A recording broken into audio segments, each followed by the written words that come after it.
Muito bem, nós não estamos mais no livro de Esdras. Quando assim é sempre bom explicar, porque às vezes quando as pessoas procuram onde que está o estudo sobre Esdras, onde que está o estudo sobre a sequência, né? Estudo sobre o livro de Esdras, sobre Ageu, sobre Zacarias, sobre algum outro livro. Às vezes, como quando nós estudamos o livro de Daniel, a gente seguiu o livro de Daniel de início ao fim, sem interrupção. Mas como nós estamos fazendo um estudo da história, da cronologia do plano de Deus, como que Deus foi desenvolvendo, nós estamos seguindo a linha histórica e não necessariamente a sequência de livros na Bíblia e nem sempre a sequência do próprio livro.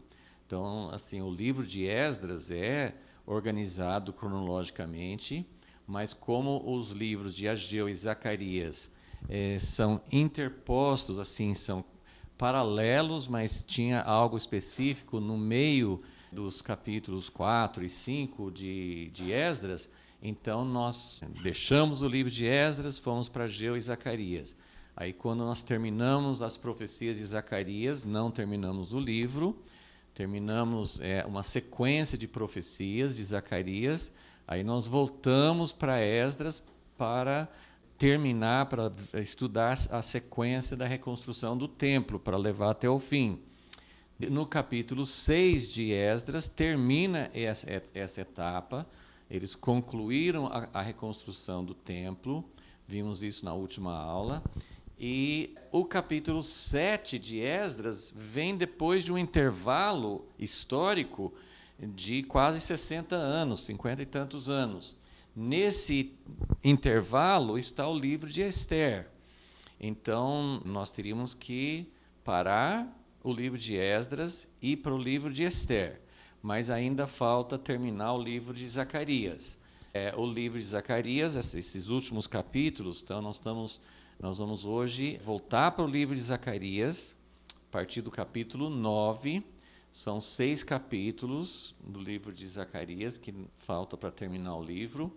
Esses 6 capítulos, de 9 a 14, esses 6 capítulos não têm uma indicação histórica. Às vezes, no próprio livro de Zacarias, ele falou assim, tal ano, tal mês, né? Eles colocavam, né, Ageu, Zacarias, eles colocavam até uma data das profecias, do momento em que eles estavam profetizando. Esses últimos capítulos de Zacarias não tem essa referência de data no próprio livro e não tem também uma outra coisa dentro dessas profecias que possam identificar, porque às vezes não fala sobre a data, mas está falando sobre algum acontecimento e a gente consegue, os estudiosos, né, os pesquisadores, eles conseguem identificar, foi nessa época, ele estava falando nessa época. Nesse caso, nós não temos uma referência histórica, uma data. O que é bem certo é que ele recebeu essas profecias algum tempo depois, porque nos primeiros 8 capítulos ele está sempre o ponto, o acontecimento, o assunto era a reconstrução do templo. Estava tudo girando em torno disso. Então, assim, o significado, a exortação, a promessa de que eles iam terminar.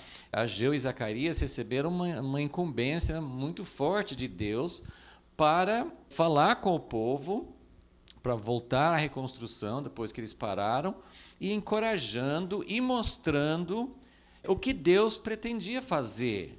Nossos acontecimentos históricos, sempre, em toda a Bíblia, em toda a história, e hoje não é diferente, o que Deus quer fazer hoje é uma sequência, está dentro de um plano geral. Deus não está fazendo as coisas aleatoriamente, ele vem desenvolvendo um plano, mas o que está acontecendo, o acontecimento imediato, tem importância, mas sempre aponta, ou sempre você conecta com o passado, mas principalmente você olha, né, os profetas, as escrituras, sempre olham para onde que esse acontecimento aponta.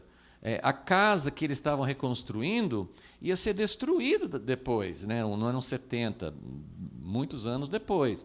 mas um dia essa casa não seria a casa permanente, não seria a casa para onde o rei Jesus ia voltar e governar sobre a terra.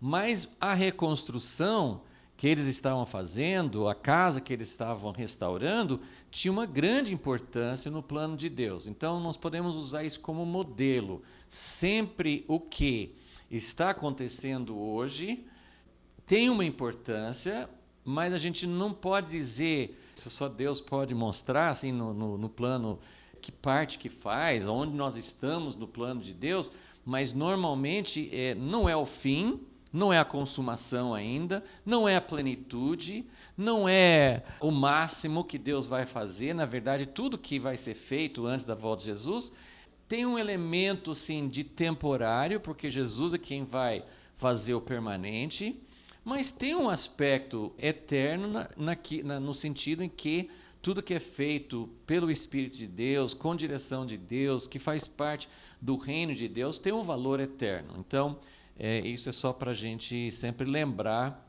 desses aspectos temporários, temporais, os aspectos assim que fazem parte da nossa missão de hoje, que não são insignificantes, não são coisas sem importância, mas sempre eu vejo esse padrão nos profetas, nos livros proféticos, nas revelações de Deus, e até mesmo aquilo que Jesus veio fazer, que os apóstolos fizeram.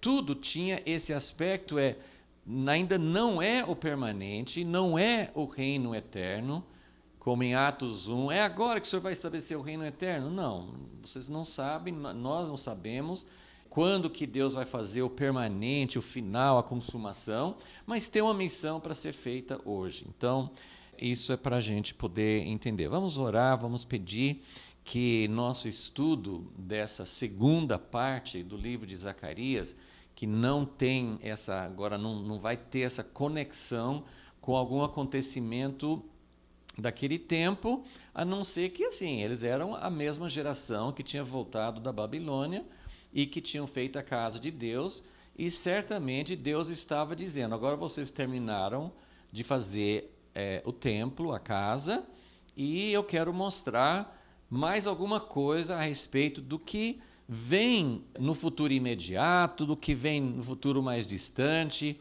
Vimos isso em Daniel também, né? Que tinha coisas assim que viriam nas próximas gerações, mas tinha algumas coisas que Deus mostrou para Daniel que seriam para muito distante, que nem aconteceram na nossa geração ainda. Então, essas profecias agora que nós vamos estudar em Zacarias, elas são apocalípticas, no sentido de que o apocalíptico não é só uma coisa do futuro, não é só, a gente fala escatológico também, escatológico assim, do fim dos tempos, mas apocalíptico fala assim, em algum momento Deus vai encerrar esse tempo que nós chamamos, essa era, esse tempo presente. Ele vai introduzir um outro tempo. Tem o tempo do milênio, tem o tempo desse reino que Jesus vai estabelecer durante 1000 anos. E tem, no final do milênio, tem uma outra transição para o reino eterno.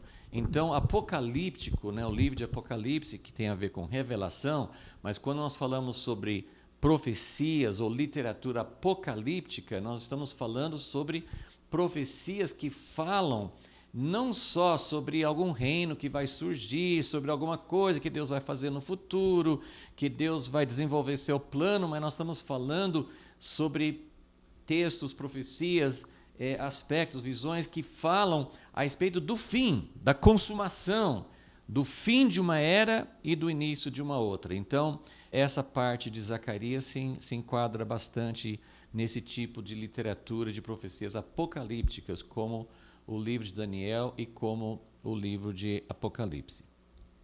Senhor Deus, tudo isso é algo que é claro que está muito além da nossa capacidade.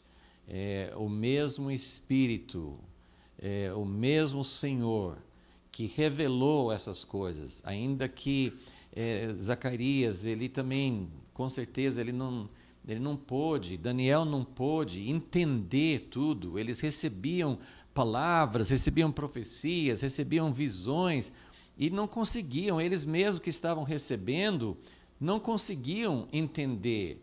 E muitas vezes por causa de ser algo muito distante.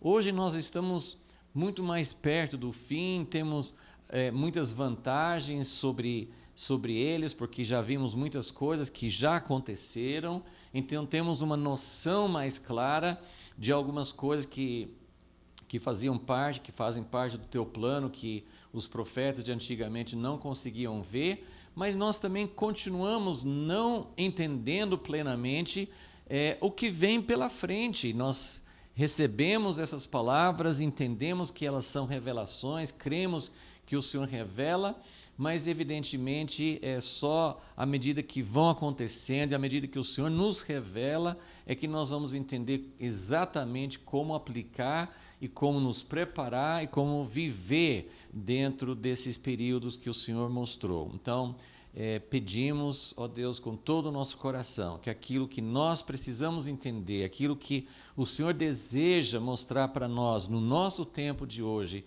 que nós possamos ter corações abertos, prontos para ouvir e que nós possamos ser beneficiados com essas palavras que o Senhor deu há 2.500 anos, há tanto tempo, que sejam palavras vivas, que sejam palavras reveladas para nós hoje. Pedimos isso em nome de Jesus. Amém.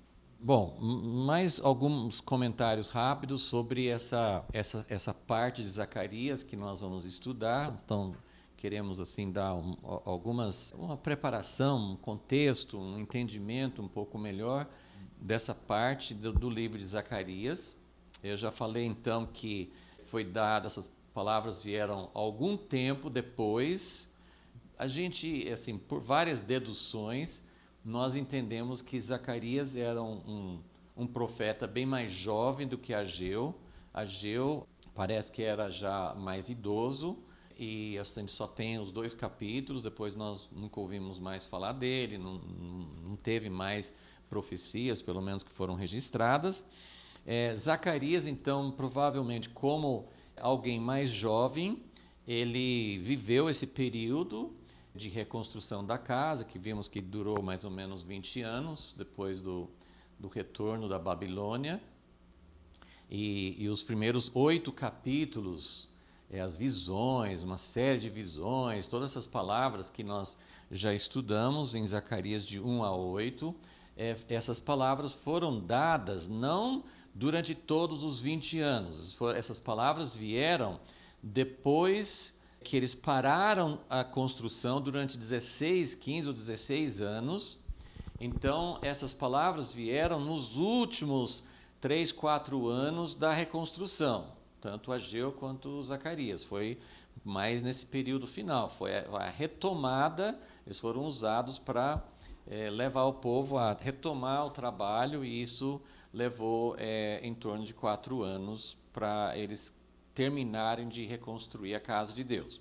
Então, essas primeiras profecias, elas falam sobre coisas futuras. Ageu falou, Zacarias falou, e Zacarias, especialmente, ele recebeu muitas visões, uma sequência de 8 visões. Então, foram essas palavras que ele recebeu naquela época. Agora, esses últimos 6 capítulos, não, pelo menos assim, ele não fala que foi uma visão que ele recebeu. Então, não tem mais visões, ele viu chifres, viu as oliveiras, viu alguma coisa assim, ele teve várias, cada visão ele via alguma coisa específica e depois o Senhor falava com ele sobre isso. Então, esses últimos 6 capítulos, embora sejam muito escatológicas, visões do fim, mas não são visões que ele relata que ele viu alguma coisa. Na verdade, esses 6 capítulos, também a gente não tem certeza disso, mas os 6 capítulos são divididos bem no meio, 3 capítulos, 9, 10 e 11, e depois mais 3 capítulos, 12, 13 e 14. Por que normalmente é feita essa divisão? Porque no início do capítulo 9 e no início do capítulo 12, então 9 introduz 9, 10 e 11. Lembrando que quando o livro de Zacarias foi compilado, foi foi organizado, assim, não tinha capítulos. Então, mas nós temos essas divisões naturais. O que acontece? No primeiro versículo do capítulo 9, a minha tradução só fala a palavra do Senhor. Mas algumas traduções, algumas versões da Bíblia, porque na verdade são duas palavras. Ele recebeu o que é chamado assim, algumas traduções falam sentença, oráculo, tem vários termos. Eu coloquei aqui no esboço, né? Letra A, número 5, eu coloquei algumas palavras que são usadas para traduzir essa palavra. É uma palavra no hebraico, eu escrevi, está aqui no esboço também, que na nossa pronúncia, na nossa transliteração, porque o alfabeto deles é diferente, mas o som é massó. Escreve massa com tipo de um acento no fim, e também não sei exatamente como pronuncia, mas pelo menos o que eu consegui entender é que a sílaba tônica é no fim e que a pronúncia é massó. Não maçá, mas maçó, alguma coisa assim. Mas essa palavra, que significa oráculo, na verdade essa palavra significa um peso, até é usado para uma carga que o animal levava, ou que os levitas levavam no tabernáculo, que eles tinham que carregar nos ombros, uma carga. Essa mesma palavra é usada, mas é usada várias vezes. Isaías usa várias vezes na profecia dele, que era assim, uma sentença, mas a ideia é que era uma palavra pesada. A palavra vem, assim, o significado é carga, é uma coisa pesada. É como se Deus tivesse dado ao profeta realmente um encargo. A gente às vezes usa essa palavra, né? Eu estou sentindo um peso de oração, um encargo de oração. Eu sinto algo que está pesando sobre mim. É um peso não no sentido de opressão, pode até envolver uma certa tristeza, porque o conteúdo da palavra é uma sentença, é uma palavra. Muitas vezes Isaías usou esse termo quando ele tinha uma palavra contra o Egito, contra a Síria, contra algum outro país, ele usava essa palavra também. E aqui ele está usando isso, né? É o encargo, o oráculo, a sentença da palavra do Senhor. São duas palavras. Então, essa tradução que eu estou usando aqui, essa versão, resumiu, mas todo tradutor sabe que não devia resumir duas palavras em uma. É uma sentença da palavra do Senhor que vai dizer o seguinte. Então, isso aparece no início do capítulo 9 e no início do capítulo 12. No início do capítulo 9 é um encargo, um oráculo sobre a terra de Adraque, Damasco, essa região ao norte, a Síria, né? E no capítulo 12, ele recebe uma outra palavra, também um oráculo, uma palavra, em relação a Israel. E não são palavras necessariamente de juízo, mas muitas vezes tem. Mas são palavras que envolvem o que vai acontecer. Assim como Daniel recebia palavras, ficava até doente. Em parte, talvez porque não conseguia entender, mas em parte porque Deus mostrava para Daniel várias coisas que iam acontecer pela frente e não era tudo fácil. O final é maravilhoso, mas tem um caminho, tem uma dor de parto, tem uma trajetória que envolve tribulação. Então, é uma palavra nesse sentido. Então, são essas. Normalmente a gente entende que Zacarias deve ter recebido uma palavra, que foi esses 3 capítulos, 9, 10 e 11. Depois ele recebeu uma outra palavra, que foram os capítulos 12, 13 e 14. Não dá para ter certeza disso, mas pelo menos está organizado dessa forma. Ok? E a outra coisa que eu queria comentar, antes de começar, eu já falei assim, são palavras não ligadas, pelo que a gente consegue entender, não são palavras ligadas a uma coisa que estava acontecendo naquele momento, com o povo, os exilados que tinham voltado da Babilônia.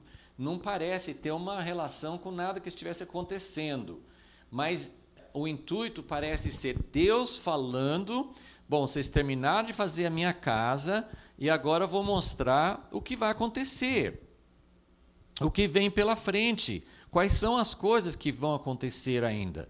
Então ele fala sobre Israel, ele fala sobre as nações, nas duas partes, tanto nesses primeiros 3 capítulos, 9, 10 e 11, quanto nas outras partes. Ele vai falar sobre a consumação do plano de Deus, a consumação do plano de redenção e coisas que vão acontecer antes. Então, são profecias, são palavras muito importantes porque falam do futuro. E vamos lembrar, todas essas coisas a gente vai começar a observar mais detalhadamente, mas eu estou querendo dar um panorama primeiro. Não é só sobre Israel. O grande foco de Deus no Primeiro Testamento era o povo de Israel, né? De Abraão até o final de Malaquias, o grande foco, onde Deus estava agindo, era com a nação de Israel. Mas como nós sabemos, como sempre repetimos, o plano de Deus para Israel era que fosse o instrumento de Deus para trazer salvação, para trazer redenção para todas as famílias da terra. Mas como Israel teve muita dificuldade, eles não conseguiam cumprir plenamente, foi parte de um propósito de Deus, preparando o caminho, a vinda do Messias. Como realmente eles não conseguiram passar para uma próxima etapa, isso não seria possível sem a vinda do Messias. Então, o Primeiro Testamento é muito voltado para a nação de Israel, e mesmo as profecias, nós temos várias profecias sobre todas as nações, o reino de Deus, o governo de Deus, o propósito de Deus, mas são mais pontuais, são mais assim, não é uma coisa muito frequente, e a gente observa que os profetas, de maneira geral, os homens de Deus, os servos de Deus, naquela época, eles não tinham uma visão clara sobre o que Deus pretendia fazer. Tanto é que Paulo fala que é um mistério a inclusão dos gentios no plano de Deus, tudo o que aconteceu com a igreja a partir do livro de Atos é algo que eles não tinham uma visão clara. Depois que a gente entende e vê o que Deus fez, a gente até consegue ver indícios e pequenas revelações, mas em geral eles não conseguiam entender. Mas esses capítulos de Zacarias, eles vão falar também das nações, porque é importante, faz parte do plano de Deus, mas mesmo aqui nós vamos ver mais as nações como inimigos de Deus, que era a experiência que eles tiveram.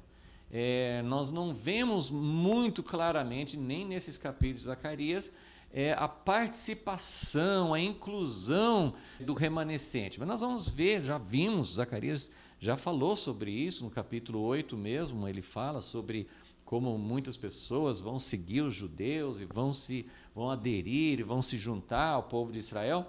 Ele fala sobre isso no capítulo 2 também, mas não tem uma visão muito clara sobre isso ainda. Mas essas profecias vão falar a respeito de Israel e vão falar a respeito das nações. Mas, em geral, as nações, nas profecias aqui, em outras partes também, as profecias vão mostrar as nações, na verdade, como os reinos humanos, como os reinos do homem que se levantam contra o reino de Deus. Então, as nações aparecem mais com essa ideia.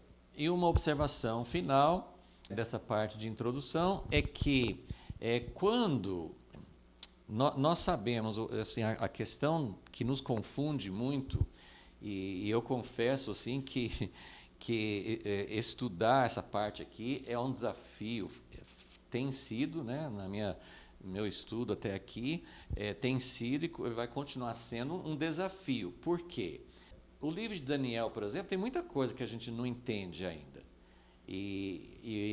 Eu quero sempre deixar muito claro que eu não tenho nenhuma pretensão de dizer, eu estou aqui ensinando, eu vou mostrar, assim como eu não pude fazer isso em Daniel, não posso fazer isso em parte nenhuma da Bíblia, mesmo que seja algo, um acontecimento do passado.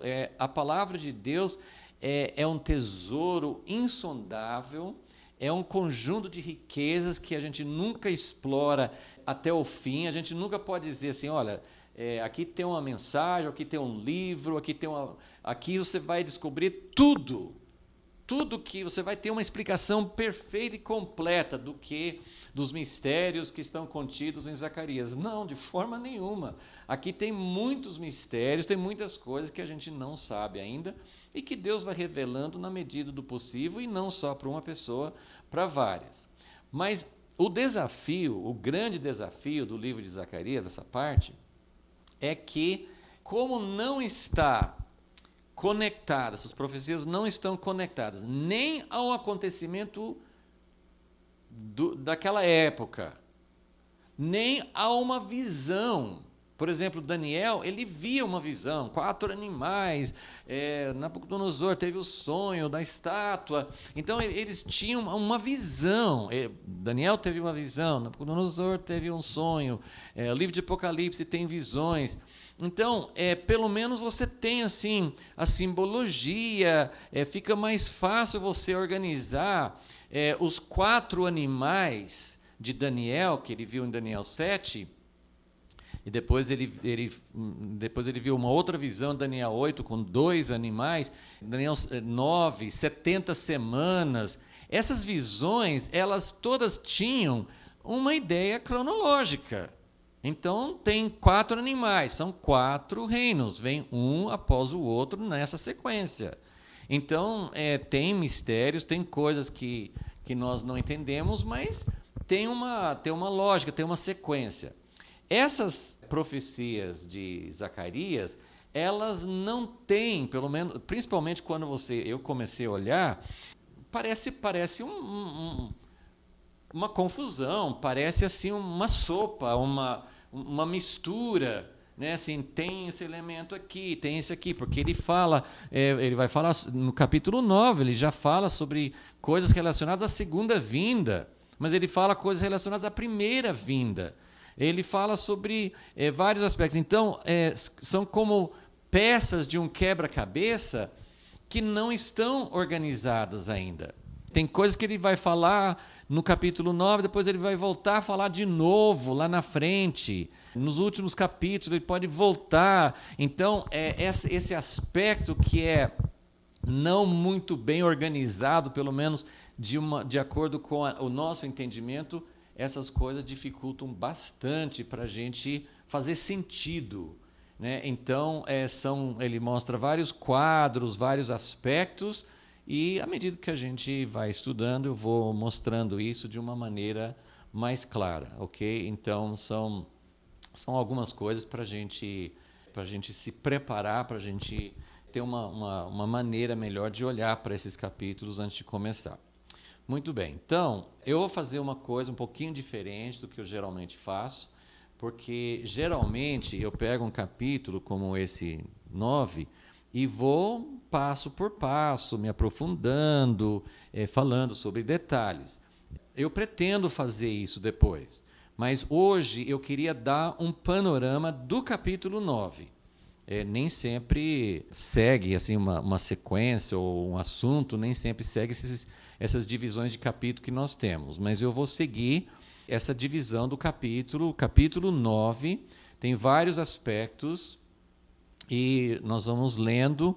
Eu tenho aqui no esboço alguns aspectos e eu coloquei aqui também, aqui no flipchart também, para a gente entender uma sequência, porque mesmo que não inclua, mesmo que tenha lacunas, mesmo que pule de uma época da história para outra, eu fui lendo e relendo e lendo outros comentários e buscando de Deus assim, como é que eu posso entender? Porque mesmo que não tenha uma sequência como nós gostaríamos na história, ou que a gente possa entender, Zacarias recebeu essa palavra de Deus. Ela veio provavelmente desse jeito que está escrito. Então, Deus mostrou algo para Zacarias, no meio de todos esses detalhes, no meio de quadros que representam várias épocas da história, no meio dessa salada, assim, que nós podemos chamar, pelo menos para nós parece assim, no meio disso tudo, Deus quis mostrar algo. Então, eu recomendo isso. Se você estiver buscando entender um texto na palavra, primeira coisa que a gente quer entender é assim, a gente não consegue voltar para a época dele, a gente não consegue sentir como ele, mas assim, de alguma maneira, nosso ponto de partida sempre o que Deus queria falar com ele naquela época, qual era o propósito. Ele não sabia de muita coisa, ele não sabia que Jesus, o Messias, ia vir uma vez e depois ia embora, e depois ia vir a segunda vez, eles não sabiam disso.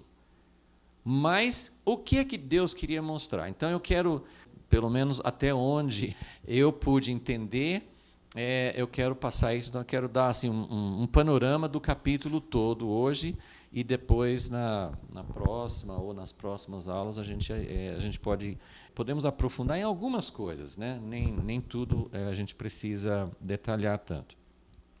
Então vamos começar no primeiro versículo, né, que fala sobre essa palavra, esse oráculo, essa sentença, essa palavra que Deus deu para Zacarias.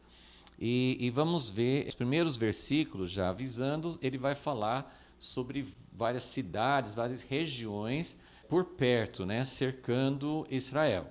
Então, essa primeira palavra, Adraque, não é muito conhecido, não aparece em outro lugar na Bíblia, mas parece que também faz parte dessa região. Eles estavam falando sobre regiões, sobre cidades que havia naquela época, que às vezes não são as mesmas divisões e as mesmas nomes de cidades que nós temos hoje. Mas vamos entender que a primeira parte, essa primeira região, ele vai falar sobre várias regiões, basicamente 3. Então, a primeira seria Síria. Damasco é um nome que a gente conhece bem, né? Síria, Adraque, depois no versículo 2 ele fala sobre Amate. Então, essas 3 cidades, essas 3 palavras aqui, se referem à região da Síria. Pode ter sido bem maior do que a Síria de hoje, mas essa parte que fica ao norte de Israel. Ao norte de Israel. Eu não estou com o mapa para mostrar aqui, mas se alguém tiver dificuldade de visualizar, nós podemos olhar. Eu já vou falar quais são as 3 regiões, porque assim, lendo, você pode acompanhar melhor. Então, a primeira região é Síria. A Síria, mais ou menos a Síria de hoje. A segunda, que ele começa no meio do versículo 2, é Tiro e Sidom, que fazem parte da região hoje que é Líbano, que é o norte também. Então você tem ao norte de Israel, você tem a Síria, que abrange uma região maior, tem Líbano, que é menor, que é mais na região do litoral, e Tiro e Sidom, que eram 2 cidades que aparecem bastante na história da Bíblia, que ficavam sim no litoral, bem ao norte de Israel. Então, ele fala sobre a Síria, ele fala sobre Tiro e Sidom, que seriam o Líbano, e depois, a partir do versículo 5 até o versículo 7, 5, 6 e 7, ele fala sobre a cidade dos filisteus, que é a parte que hoje é chamada faixa de Gaza, que é no litoral de Israel, mas mais para o sul. Ok? Então, são essas 3 regiões que ele cita aqui, que são regiões até hoje, que cercam Israel, e são, na maioria das vezes, né, teve a época de Davi e Salomão, que Tiro, o rei de Tiro, Irão era um grande amigo, ajudou na construção do templo e tal, mas na maioria da história, essas regiões eram mais consideradas como inimigas, né? A Síria fez várias guerras contra Israel, várias vezes, né? Israel lutava contra a Síria.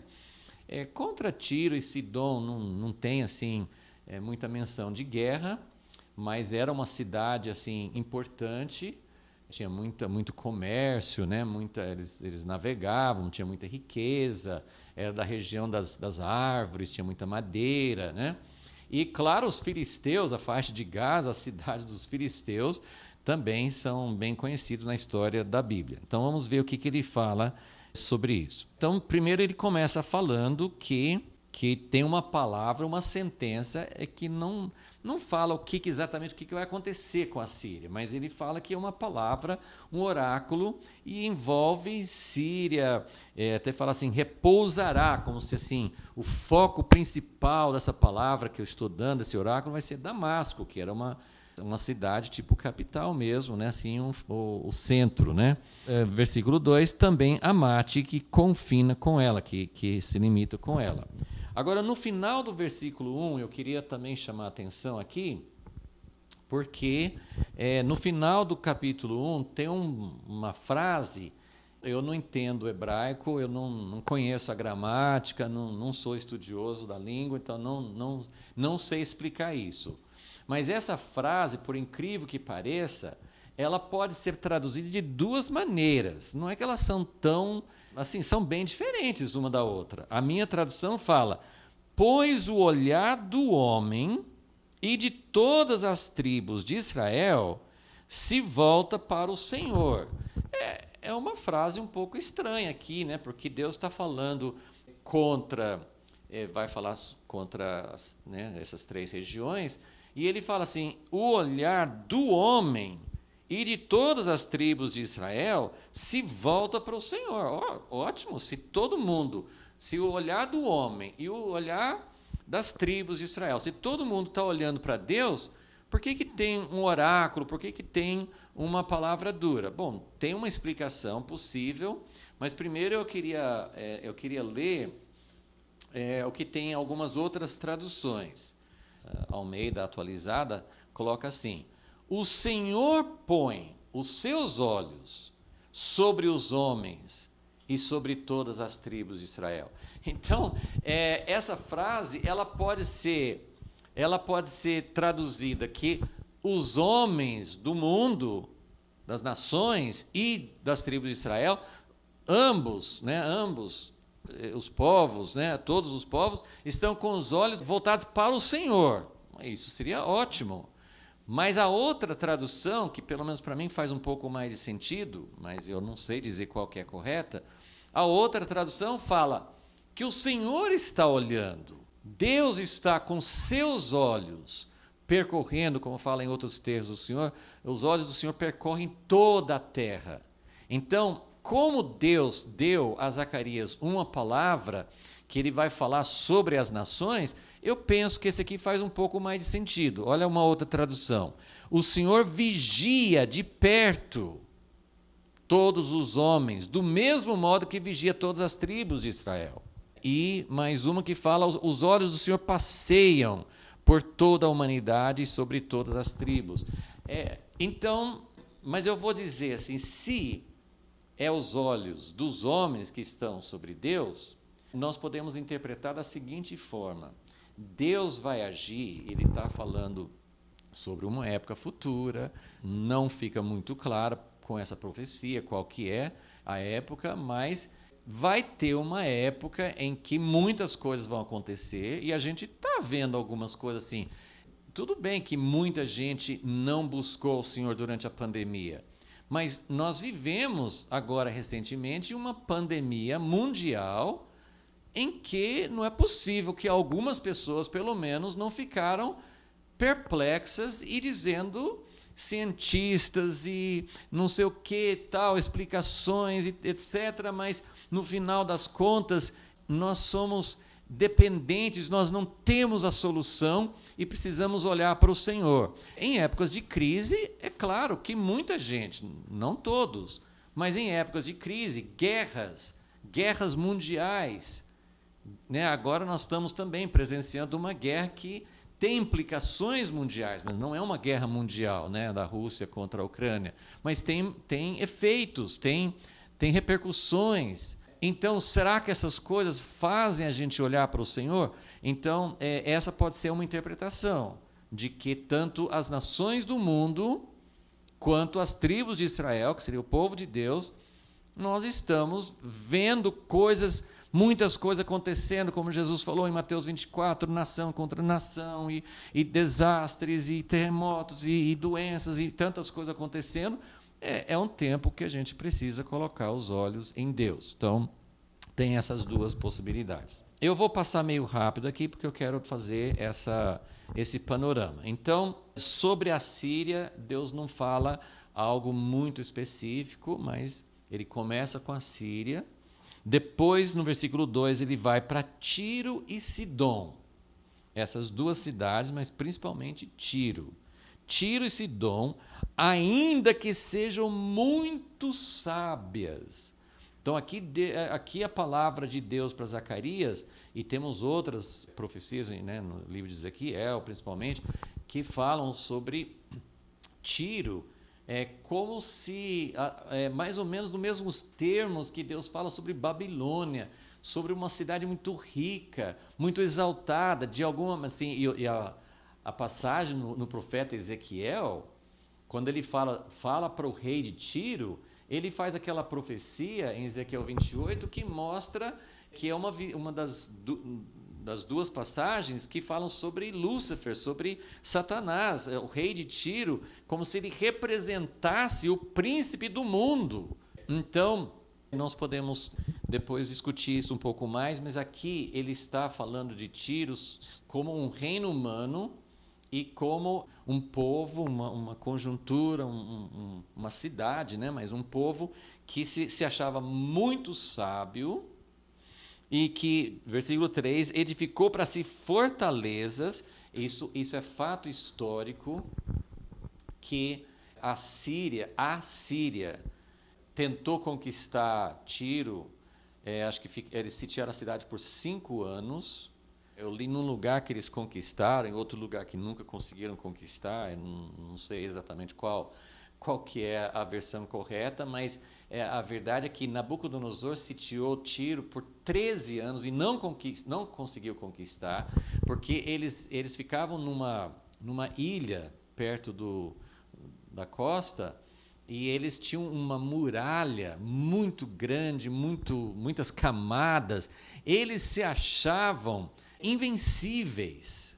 Eles tinham sobrevivido outros sítios, outros ataques. Eles achavam que não podiam ser conquistados. Parece que no fim assim eles pagavam tributo para Pérsia, não sei se para Babilônia, mas eles não conseguiam os impérios não conseguiam vencer essa fortaleza. Então, Tiro edificou para si fortalezas, amontoou prata como pó, ouro fino como a lama das ruas.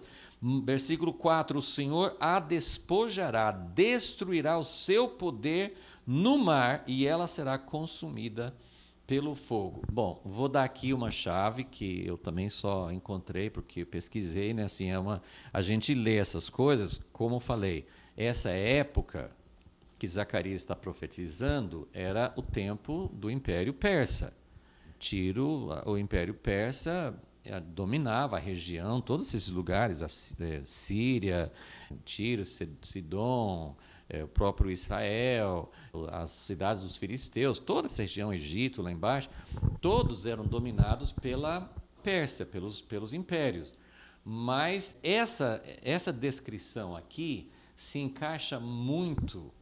A gente não tem como provar que Deus estava falando exatamente isso, mas é muito significativo que essa linha que ele descreve, caindo, que Deus está dando uma palavra pesada, é contra a Síria, depois contra Tiro e Sidom, e depois contra as cidades dos filisteus. Alexandre o Grande, uns 170, 180 anos depois dessa época, a gente não sabe o ano exato que Zacarias estava profetizando, mas no ano, é fácil de guardar, 333. 333 foi o ano que Alexandre o Grande derrotou o Império Persa. Então, oficialmente, o Império Persa caiu em 333. Logo depois que ele derrotou os exércitos da Pérsia e dominou, Alexandre veio para o sul. Ele estava mais ou menos por ali, naquela região de Babilônia, da Pérsia e tal, e ele veio para consolidar a conquista dele, ele veio pela Síria, exatamente nessa linha que está falando aqui. Ele veio pela Síria, conquistou Damasco, toda essa região que ele falou, e conquistou Tiro de uma forma que nunca tinha sido conquistada antes. Na verdade, ele arrasou com a cidade de Tiro. Ele conseguiu fazer uma espécie de aterro, ele conseguiu um jeito de alcançar essa ilha que eles se achavam invencíveis, e ele alcançou, penetrou a cidade e venceu e queimou. Eles eram muito cruéis, matavam, muita gente e tal. E depois ele desceu para o sul, se você estiver olhando o mapa, ele foi descendo para o sul, para a cidade dos filisteus. Ok? Então, é muito provável que essa profecia, de alguma forma, esteja se referindo, seja uma profecia não só sobre isso, porque essa profecia tem a ver com o fim dos tempos e sempre tem um cumprimento muito mais completo. Mas Deus estava mostrando para Zacarias essas coisas que iam acontecer, e faz muito sentido, foi exatamente nessa linha. Ok, então vamos ver. Versículo 5 vai falar sobre as cidades dos filisteus, que quando as cidades dos filisteus ouviram que estava acontecendo com Síria, com Tiro, Sidom, então, lógico, eles tiveram muito medo, nós não vamos conseguir resistir. Então, ele fala, Ascalon, Gaza, Ecrom, porque a sua esperança será iludida, o rei de Gaza perecerá, Ascalon não será habitada, estrangeiros habitarão em Asdod, exterminarei a soberba dos filisteus. Então, eu não vou tomar tempo aqui, que eu quero realmente chegar mais adiante nesse capítulo, mas aqui está falando sobre, eu coloquei aqui no início dessa lista aqui, a queda dos reinos humanos, a queda desses reinos. No tempo de Alexandre o Grande, não foram os únicos reinos, mas isso aqui estava mais próximo de Israel. Alexandre o Grande conquistou muita coisa, ele queria ir para o Egito, mas antes ele foi conquistando esses lugares. Agora, olha outro cumprimento. Primeiro vamos observar uma coisa que fala no versículo 7. No versículo 6 fala que Deus vai exterminar a soberba, então isso que ele fez com Tiro também. Uma coisa que é muito presente, um tema muito presente nas profecias do fim dos tempos, e mesmo na época que cai um reino e levanta outro, Deus, eu vou falar sobre isso depois, não sei se vai dar tempo hoje. Tem uma sucessão que nós vimos em Daniel, aqueles 4 reinos. Então, Babilônia surge, e tem um auge, tem um tempo de muita vitória, de dominar os outros, depois vai entrando orgulho, soberba, e Deus usa um outro reino, o reino da Pérsia, para derrubar o reino da Babilônia. Mas o reino da Pérsia também é soberbo, também tem exaltação, também quer dominar, também é cruel. Então, aí Deus levanta outro, no caso aqui Alexandre o Grande, a Grécia, e vai tendo essa sucessão. Mas um dia Deus vai julgar todos os reinos humanos, todos os sistemas humanos. E a gente tem falado bastante sobre isso, então esse tema está aqui. Versículo 4, Deus vai destruir a sabedoria, o poder, a exaltação de Tiro. Versículo 6, ele extermina a soberba dos filisteus. Mas tem uma coisa bem diferente aqui no versículo 7, que Deus, nesse juízo, nessa ação de derrubar o poder dos filisteus, ele também tira da boca deles o sangue, as suas abominações. Então esse aqui fala assim de Deus eliminar a idolatria, o pecado, as coisas erradas, as coisas absurdas, repugnantes que eles faziam. E aí versículo 7 fala, esse povo dos filisteus, ele também ficará como um remanescente, um restante para o nosso Deus. Será como príncipe em Judá, Ecrom como um jebuseu, porque os jebuseus, depois que Davi conquistou, eles passaram a fazer parte do povo de Israel. Então, olha que coisa interessante, né? Não fala sobre as outras nações, e eu acho que isso tem, assim, pelo menos para mim é muito significativo, porque até hoje nós temos esse conflito, esse ódio, esse terrorismo entre os palestinos, aqueles que habitam, tem a faixa de Gaza, tem a Cisjordânia, tem também as nações em volta, mas aqui falando sobre os filisteus, aqueles que habitam a faixa de Gaza, aqui ele está profetizando que deles vai sobrar um remanescente e que eles vão se juntar ao povo de Deus. Isso aqui é bem escondidinho, a gente nem observa isso, mas está falando sobre algo que Deus também tem intenção de extrair, de tratar com as nações, de redimir um povo do meio deles, e especialmente aqui, esse povo que habita junto com Israel, e os filisteus sempre foram um espinho, sempre foram um conflito, um povo assim, que atacava de dentro. Então, e até hoje nós temos essa situação. Então, é uma promessa maravilhosa. Versículo 8. Acampar-me-ei, Deus está falando, ao redor da minha casa, contra o exército, para que ninguém passe, nem volte, nem passará mais sobre eles o opressor. Então, a segunda coisa aqui é que Deus, assim, os reinos deste mundo, outros reinos, isso pode ter várias aplicações, cumprimentos, mas ele está falando sobre uma ação escatológica, que um dia, como fala em Apocalipse 11, os reinos deste mundo se tornarão os reinos do nosso Cristo e do nosso Deus. Então, ele está falando sobre a queda de reinos humanos, Babilônia caiu, assim, sempre tem essa profecia que um dia todos esses reinos vão cair, não vai ser Babilônia cai, surge a Pérsia, mas Pérsia também é um reino humano. Pérsia cai e vem a Grécia, e vai assim. E nós temos até hoje nos países democráticos como o nosso, nós temos partidos. E os partidos são reinos.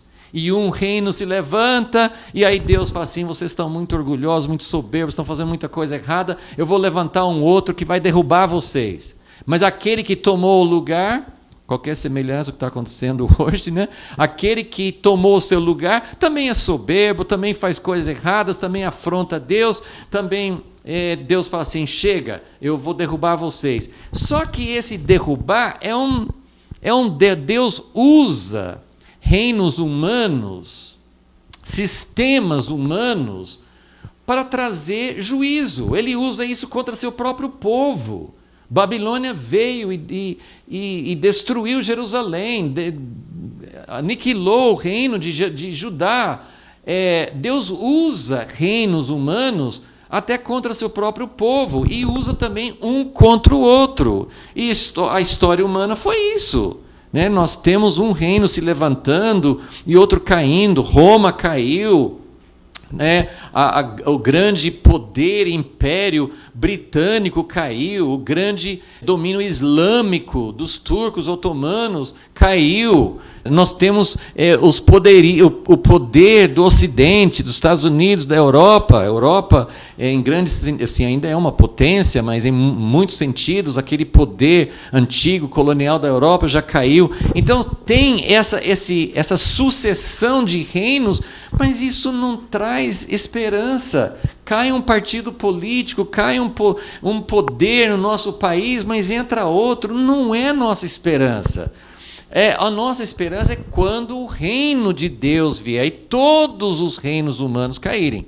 Então aqui ele fala, no versículo 8, que Deus vai se acampar. Ele está falando sobre o que aconteceu na Síria, Tiro, os filisteus todos caíram. Aí Deus fala assim, mas eu vou me acampar em volta da minha casa, porque a minha casa não vai cair. Agora escute um fato histórico.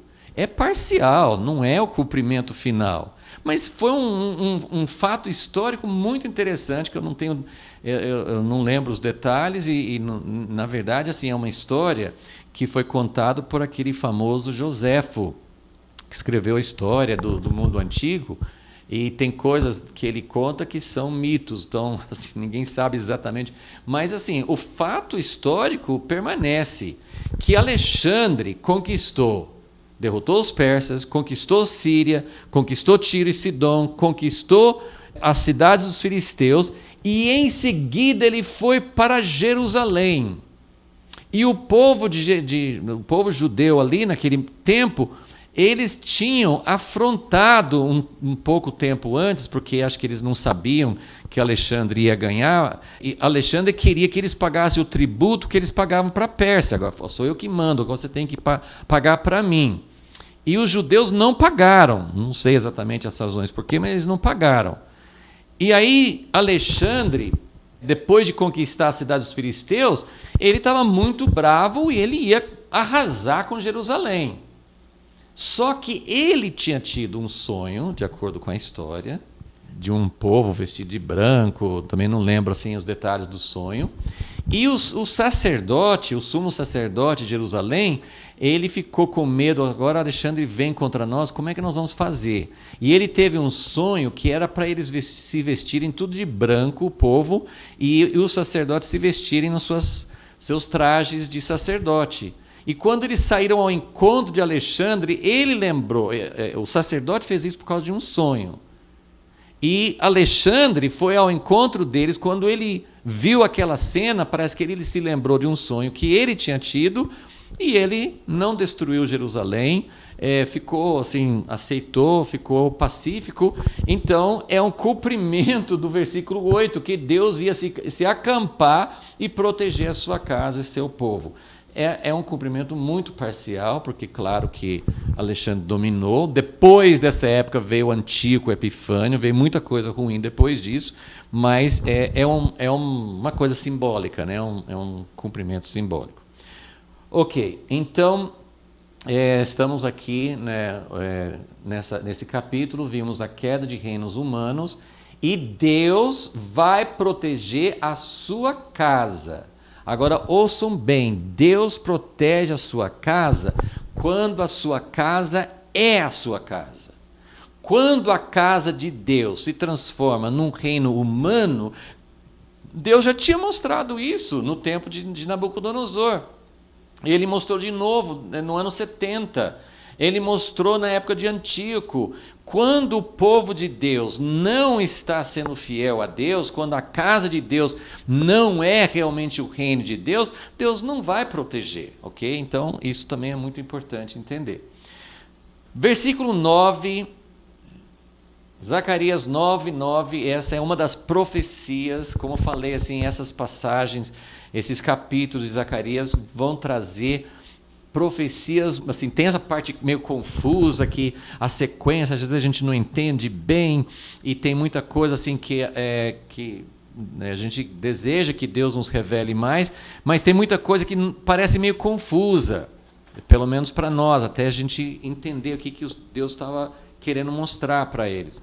Mas tem profecias que são super conhecidas. O versículo 9, talvez você não lembre de nada de Zacarias 9. Mas o versículo 9 é um texto muito conhecido, uma profecia fantástica da primeira vinda do Messias, que ele fala: alegra-te muito, ó filha de Sião, exulta, ó filha de Jerusalém, vê, o teu rei virá a ti. Se é verdade que essa primeira parte do capítulo era, pelo menos o cumprimento parcial, era de Alexandre o Grande, que aconteceu uns 170 anos depois dessa profecia. Se Deus estava mostrando que vai acontecer uma outra mudança, um outro reino vai surgir, vai derrubar o reino anterior, e todos os reinos. Gente, isso tem ficado muito forte para mim. O juízo, a justiça final, virá no final. Nós vemos muita coisa injusta. Nós vemos pessoas que agem com corrupção, pessoas que são desonestas, empresas, pessoas ricas, o sistema em si, a política, pessoas que mentem. Enfim, a gente vê muita coisa injusta. E a gente sabe que muita coisa Deus vai acertar as contas só no fim. Mas tem coisas que Deus acerta. Quando Belsazar, lá em Daniel 5, quando ele pegou aqueles vasos sagrados do templo e usou para dar glória aos seus deuses, a mão de Deus escreveu na parede, na mesma hora. Assim, hoje mesmo, essa soberba, essa afronta que você fez vai ser julgada. E isso acontece na história. Não acontece rápido. Se fosse na minha justiça, o Putin lá na Rússia já devia ter sido julgado, se fosse eu olhar para a injustiça e quantas coisas do Hitler, Stalin, etc, etc, etc, quantas pessoas praticaram injustiça, crueldade, coisas terríveis por anos e anos. Então, eu não estou falando que isso sempre acontece na hora, mas acontece. Tem situações que acontecem na igreja, porque na igreja tem muito reino humano, tem muita pessoa que se exalta, tem muita pessoa que domina, e chega uma hora que Deus cobra, que Deus derruba. Porque como Deus falou em Daniel, eu coloco reis, eu levanto, eu ponho no trono e eu tiro. Então, Deus tem estratégias, Deus tem planos, e Ele faz isso. Eu estou observando muito isso nos acontecimentos atuais. Preste atenção para vocês verem. Eu não vou entrar em detalhes, porque cada um tem uma visão diferente, mas você pode olhar para a história recente, no Brasil, nos Estados Unidos, em outros lugares. Você começa a ver pessoas que se exaltam, pessoas que falam coisas. A gente tem aquele exemplo famoso na história do navio Titanic. Nem Deus pode afundar esse navio. Só Deus. Então, Deus vai mostrar que Ele pode, né? Porque quando eles falam assim, nem Deus, sim, eles achavam como tiro. Eu sou invencível. E esse capítulo está mostrando isso. Se você quer um capítulo que mostra como Deus, o dia do Senhor, o dia do reino de Deus, vai derrubar todas as soberbas. É Isaías capítulo 2. Ele vai falando assim, todos aqueles que se exaltam, todos aqueles que se acham, um dia eles vão ser derrubados. Aquele que se exalta vai ser humilhado. Então, nós temos essa sequência aqui. E Deus deu essa profecia, me parece que era realmente sobre Alexandre o Grande, mas aí ele vem no versículo 9 e fala assim, meu povo, se alegrem, porque tem esse rei Alexandre que vai se achar o máximo, e depois vem um monte de outros, vai surgir Roma, mas o seu rei, o rei verdadeiro, o rei que vai dominar todos os reinos, ele vem. Mas de que jeito que ele vem?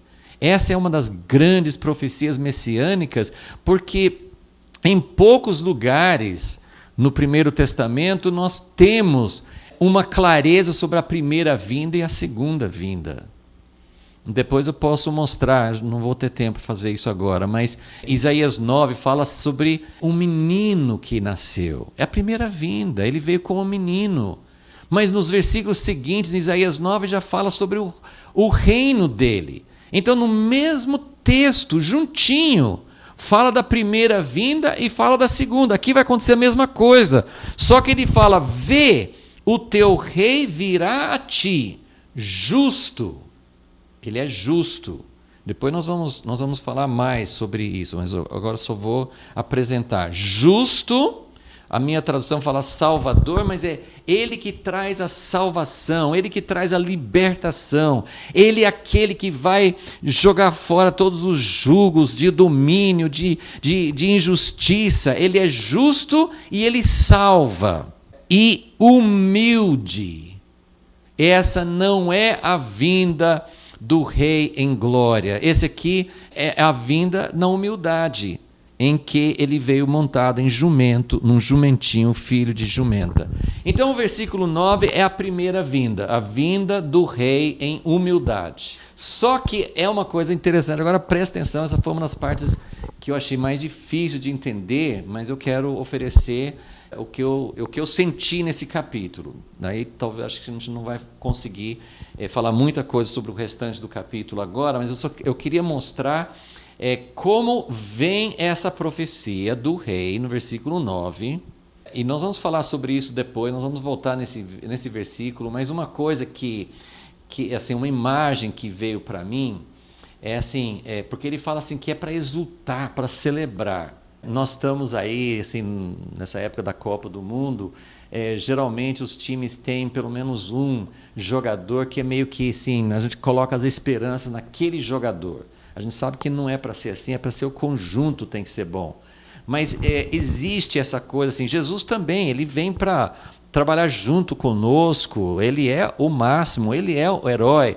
Mas eu quero trazer essa sensação no versículo 9 que, gente, vocês podem celebrar, vocês podem se alegrar, porque vai entrar como Golias era o herói dos filisteus, esse Golias assim, por causa dele a gente vai ganhar todas as batalhas, porque ele é grande, ele é forte, ele é capaz de vencer qualquer um.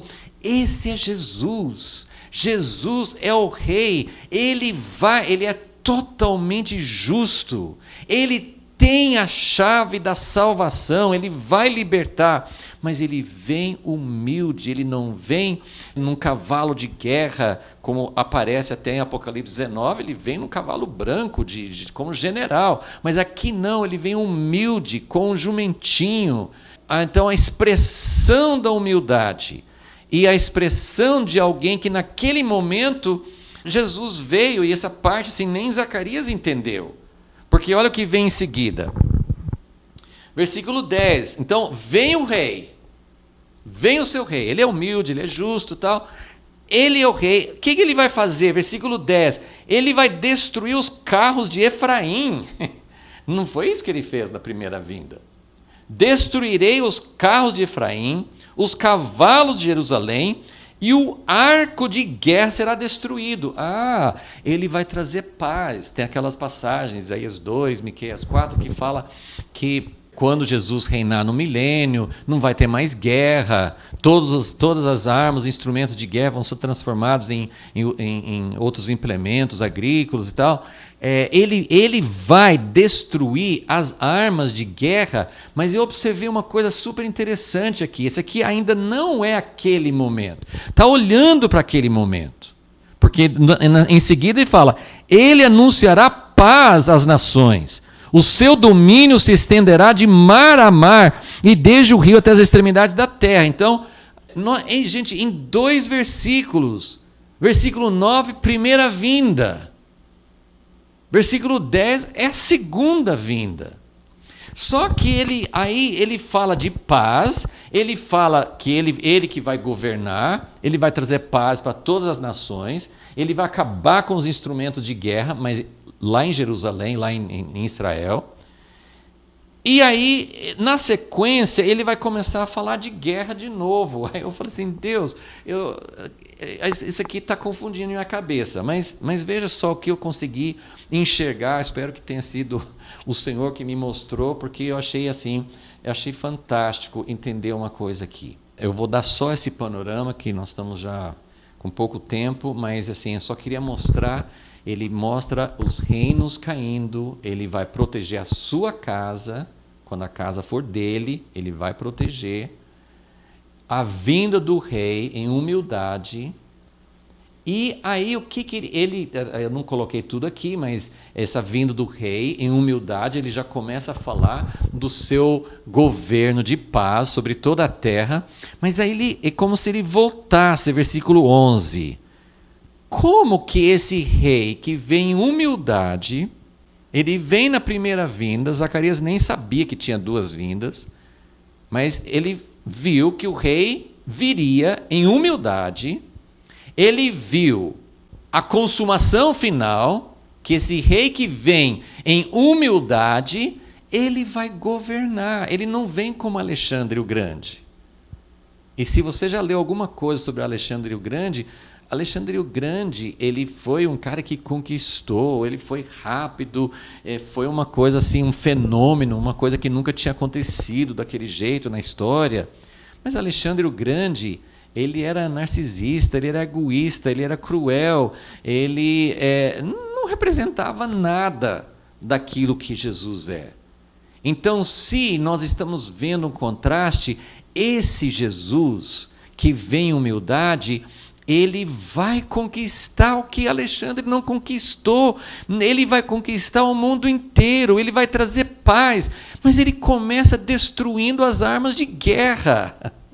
Agora, quando que isso acontece? Eu não sei, a gente não tem todos os passos, mas olha só, o que nós vamos ver rapidinho, só para dar um vislumbre aqui, daqui ao final do capítulo, depois, nas próximas aulas, a gente segue com um pouco mais de detalhes. Versículo 11. Ainda quanto a ti, está falando sobre o povo de Israel, ainda quanto a ti, por causa do sangue da tua aliança, tirei os teus presos da cova em que não havia água. Então esse rei humilde, e foi isso que Jesus fez, ele cumpriu Isaías 61, eis que o Senhor me ungiu para libertar os cativos. Jesus falou isso quando ele começou o ministério dele na Galiléia, em Cafarnaum. Então, por causa do sangue da tua aliança, então esse rei, na sua primeira vinda, mas continua até hoje, a estratégia desse rei é tirar aqueles que fizeram aliança com ele. Essa aliança é aberta para todos, todos podem entrar. Mas ele quer tirar os cativos, aqueles que estão presos no fundo de uma cova, que não conseguem sair. Como José foi jogado numa cova pelos seus irmãos, ele tira as pessoas que estão nessa cova, mas no versículo 12 ele fala, essas frases parece que não tem muita conexão, mas eu entendo o seguinte, ele falou, eu vim para tirar os cativos, os presos. Agora, esses cativos, ele chama no versículo 12, presos de esperança, é uma frase muito singular, muito diferente.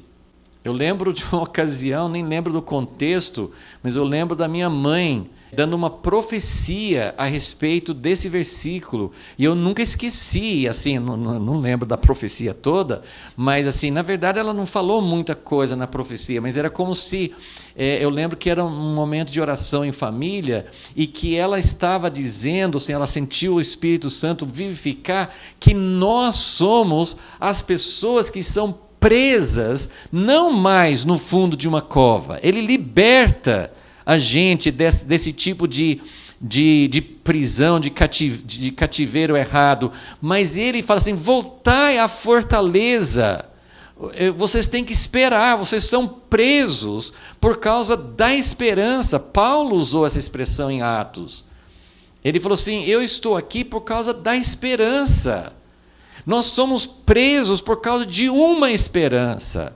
Eu li num dos comentários que esse é o único lugar no Primeiro Testamento que usa o artigo definido com esperança. Não é esperança em geral. Não é uma pessoa, eu tenho esperança. Ele fala assim, presos por causa da esperança. Existe uma esperança. Não é eu tenho esperança, que eu acho que as coisas vão melhorar, mas eu sou um preso. Eu sou um cativo, eu não posso me envolver, eu não posso me alegrar, eu não tenho outra coisa a não ser a esperança, porque existe uma esperança, não é qualquer uma. Então, voltai à fortaleza, ó presos da esperança, também hoje vos anuncio que vos recompensarei em dobro. Agora veja, essa parte que ficou tão difícil para eu entender, ele falou assim, eu vou acabar com as armas de guerra, vou anunciar paz, e olha o que ele fala no versículo 13. Para mim curvarei a Judá como um arco. Mas ele não ia acabar com as armas? Curvarei a Judá como um arco, e o encherei, quer dizer, o que você põe no arco? Você põe a flecha. Então Judá vai ser o arco e Efraim vai ser a flecha. Isso é muito significativo, por quê? Porque Judá é o reino do sul e Efraim é o reino do norte. Eles eram divididos antes do cativeiro. E ele está falando que os dois juntos, eles vão ser a arma de Deus. Porque ele fala assim, suscitarei a teus filhos, ó Sião, contra teus filhos, ó Grécia, e te porei como a espada de um guerreiro. Esse aqui pode ter uma aplicação para o tempo dos Macabeus, porque justamente os Macabeus lutaram contra os gregos, os sírios que estavam oprimindo, mas a linguagem aqui me fala de uma verdade que nós vamos explorar um pouco mais depois, que Deus tira as nossas armas de guerra.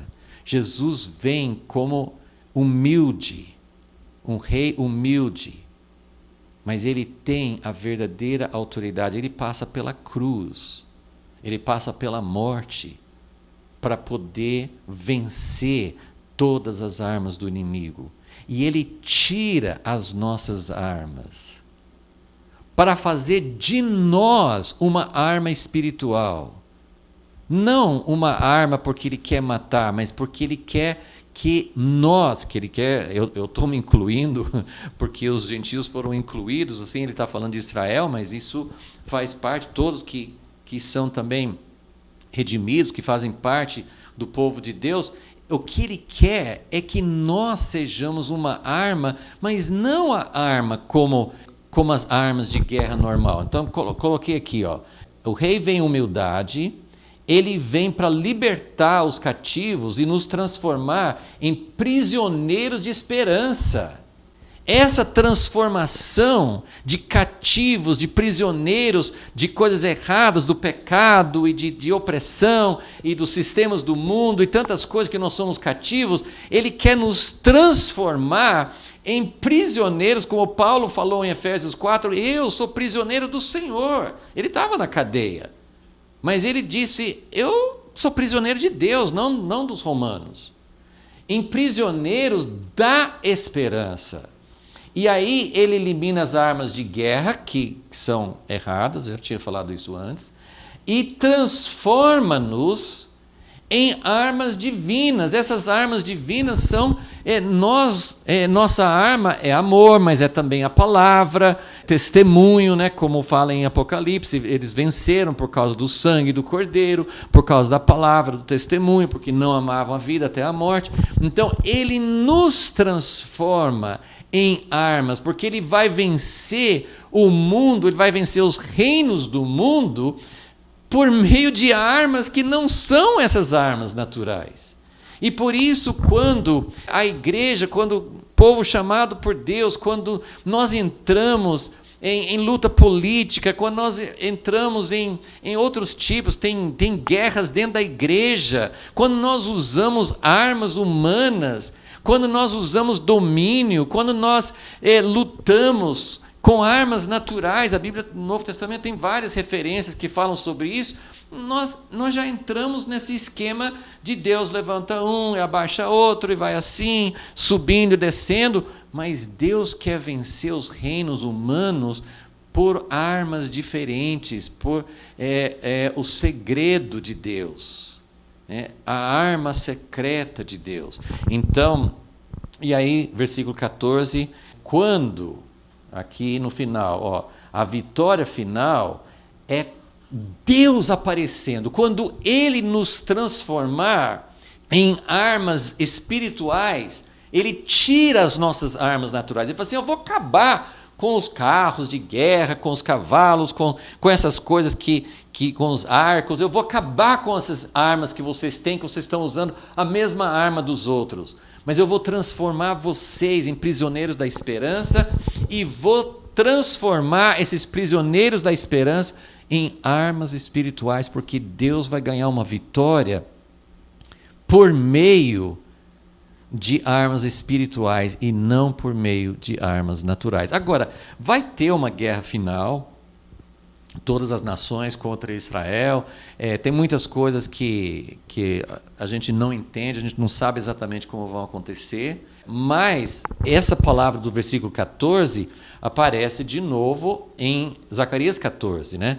Porque fala assim, o Senhor será visto sobre eles, as suas flechas sairão como um relâmpago, e o Senhor Deus fará soar a trombeta.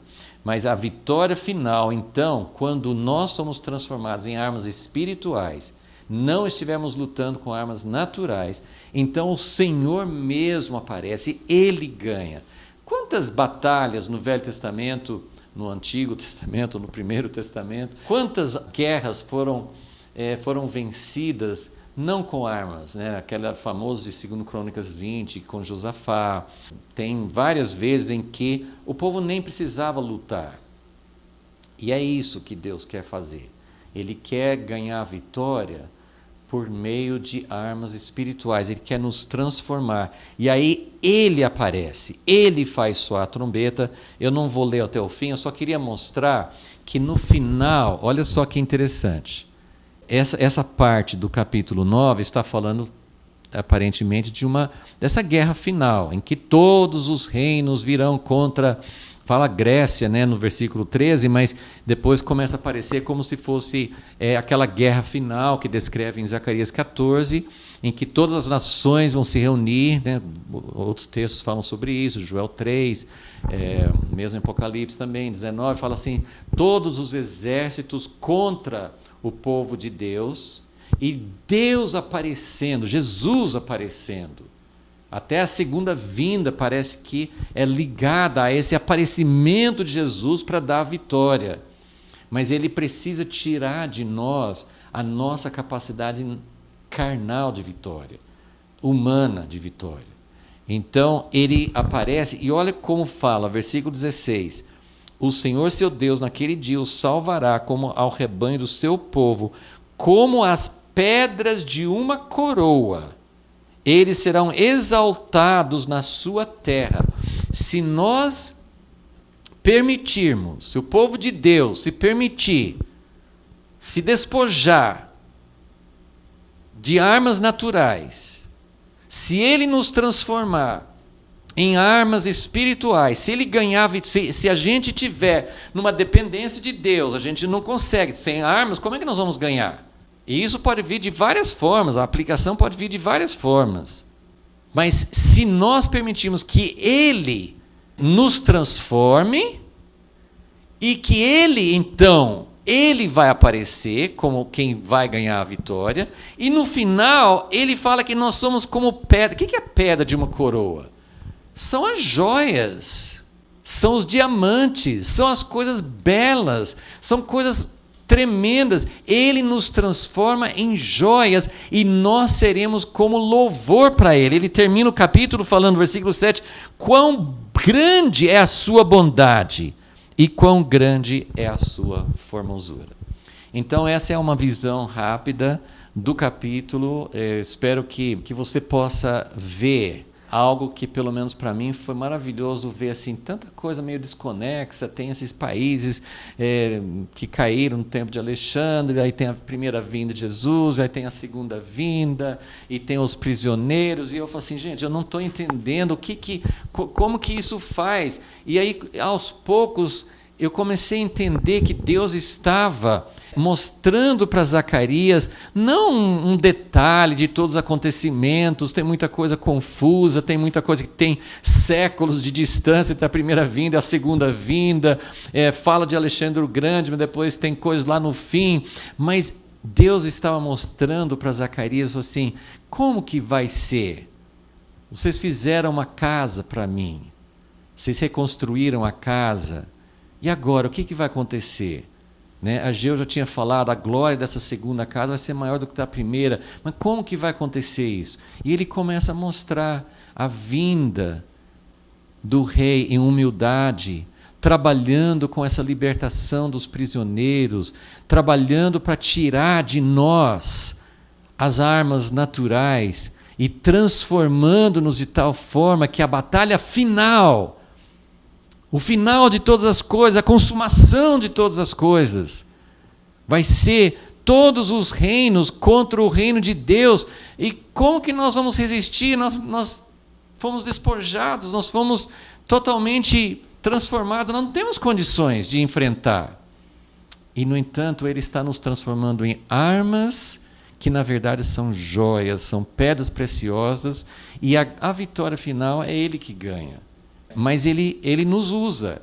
Essa transformação, como em toda a Bíblia, o que Deus faz junto com o homem é essa unidade, essa parceria, esse um no outro, que é tão maravilhoso, que Jesus veio mostrar, que vai trazer a vitória do reino de Deus. Então, é algo que nos faz alegrar. Tem muitas coisas para a gente ainda ver no capítulo e nos próximos, mas que Deus possa nos encorajar e nos mostrar o caminho verdadeiro. Senhor, te agradecemos, porque realmente quão grande é a tua bondade e quão grande é a tua beleza e quão grande é a tua sabedoria, e os reinos deste mundo vão cair porque o Senhor vai derrubar a sabedoria, a riqueza, o poder, a exaltação, e que essas coisas não estejam em nós, senão também